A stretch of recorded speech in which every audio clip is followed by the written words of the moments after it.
I'll paraphrase each sentence while maintaining the original meaning and tone. What started as a routine morning at the terminal quickly turned into something extraordinary.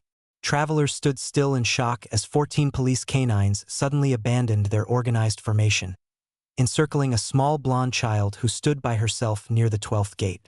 The dogs started barking frantically at the young girl without any warning. She stepped backward nervously.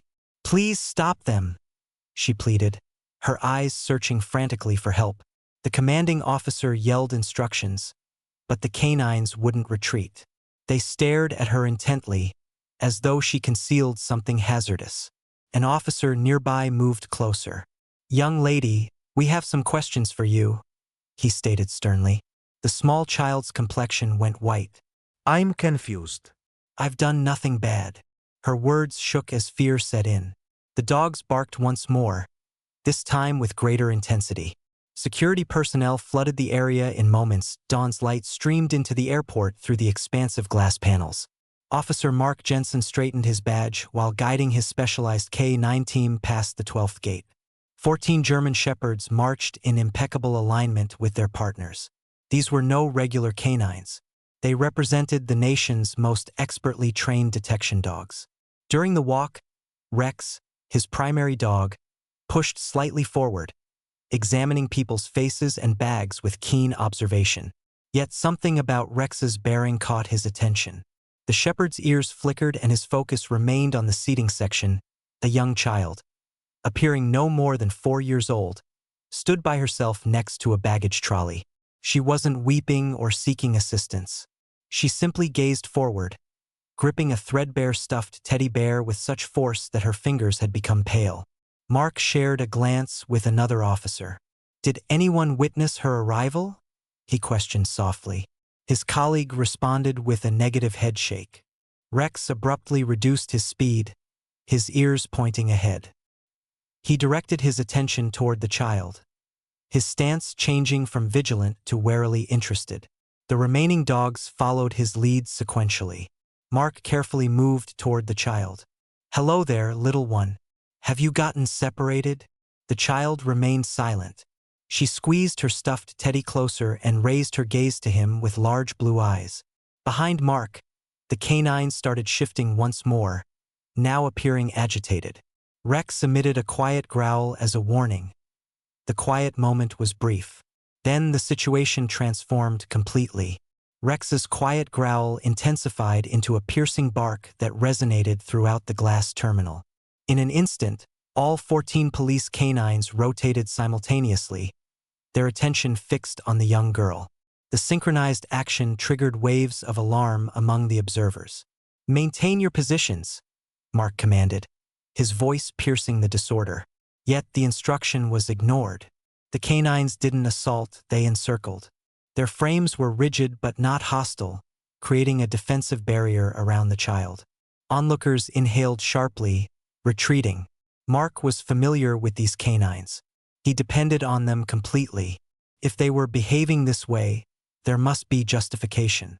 The young girl shed no tears. She didn't even react. She remained motionless within the ring, holding her teddy. Then Rex barked once more, brief, pressing, authoritative. The situation became obvious.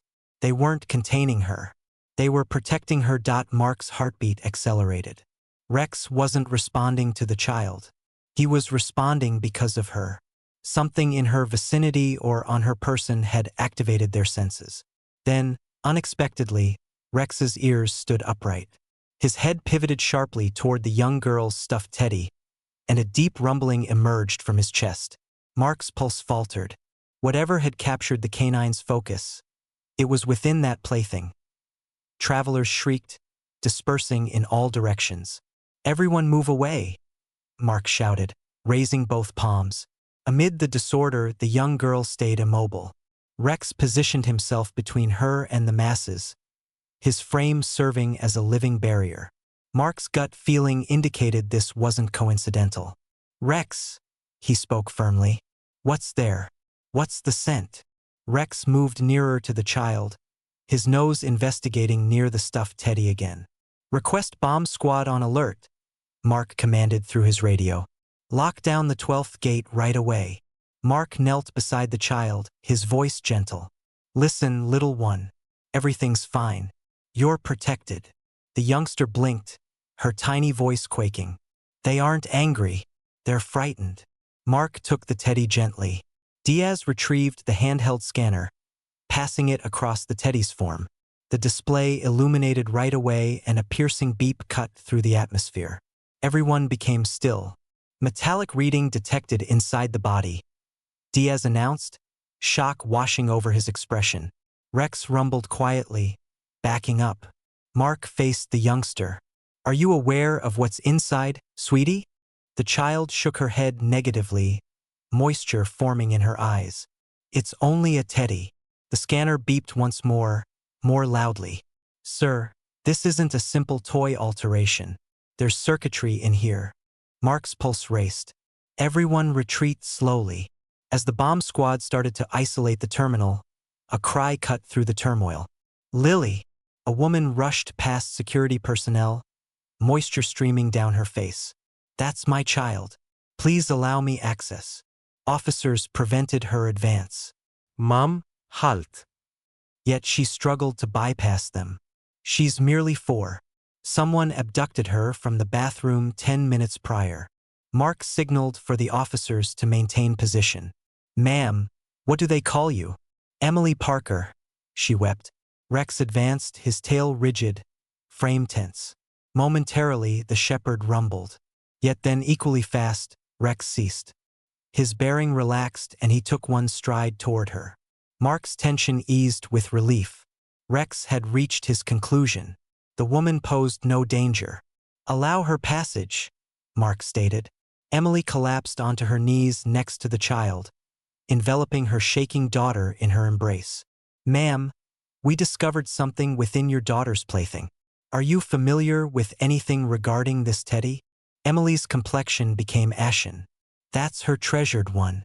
Her dad presented it to her prior to... She halted, her mouth quivering. Prior to what? Mark inquired softly. Prior to his vanishing. He worked as an engineer on a secret military assignment.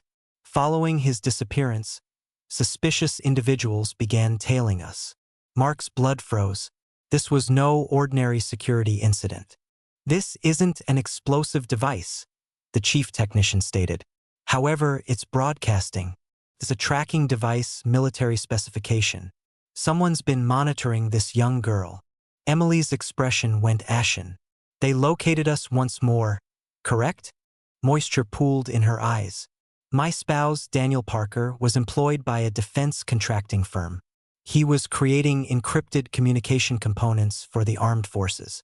He discovered a security compromise in the framework. Prior to his ability to disclose it, he vanished. 7 days following his passing, I began observing vehicles tailing us. When I brought Lily to see my sibling, a gentleman at the terminal volunteered to repair her teddy. I believed he was showing kindness. Her voice cracked. I was unaware he was inserting something within it. Mark tightened his fists.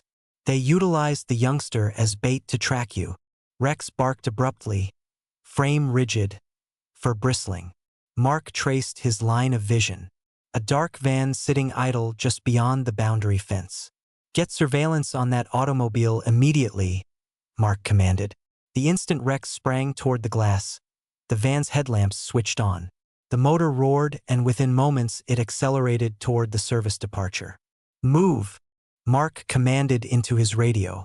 All accessible units, stop that automobile. Rex sprang toward the glass, barking wildly. Beyond the panes, Mark observed 2 figures within the automobile. Then the van vanished past the barriers. Beyond the building, the dark van raced across the tarmac, racing toward the exterior boundary. Warning sounds wailed in chase. Team 3 is chasing. Diaz's transmission came through the radio. Suspects traveling east, declining to halt. Behind Mark, the explosives technician voiced. We deciphered portion of the broadcast. It wasn't merely a position indicator. It was transmitting information packages. The coordinates correspond to restricted military locations. Emily inhaled sharply. They were utilizing her to collect information from Daniel's investigation system. Before Mark could reply, Rex abruptly barked, pointed and pressing. The shepherd's attention snapped toward the distant section of the terminal. A compact maintenance satchel abandoned unguarded beside the glass partition. "EOD, inspect that satchel," he commanded. The measurements peaked immediately. "Sir, this one's dangerous. Explosive traces verified." "Clear the terminal immediately," Mark yelled. Beyond the glass, emergency lights assembled as the van screeched to a halt, tactical forces encircling it. 2 individuals were extracted. The technician cautiously deactivated the mechanism. "We're safe." Mark released his breath, pulse racing. The turmoil beyond started to diminish. Emily remained on the ground, her limbs wrapped firmly around Lily. Rex moved closer gradually, pushing his snout tenderly into her hand. Lily laughed, encircling his neck with her limbs. The complete K9 team appeared to ease. Emily gazed up at Mark, moisture in her eyes. "You and your canines, you rescued us." Mark shook his head gently. "No, ma'am," he did. He gestured toward Rex. Surrounding them, terminal personnel and travelers started to clap. As Lily pressed her face into Rex's coat, Emily spoke quietly. "He didn't merely rescue us. He restored our existence." By the following dawn, the recording circulated across all prominent news channels. Headlines poured in. 14 heroes with 4 legs. The terminal marvel. Countless individuals watched the recording in amazement. 14 days afterward, Mark and Rex received an invitation to the medical facility to visit Lily. "Rex!" she exclaimed, rising in her bed. Her small limbs stretched wide. Rex's tail moved vigorously, softly resting his head on the mattress next to her palm. Emily presented Mark a tiny creased message. Lily wished to compose something for him. In a youngster's irregular penmanship, it stated, "Inform the canine he's my guardian angel." Mark grinned slightly. "Let's go, companion." Another assignment accomplished.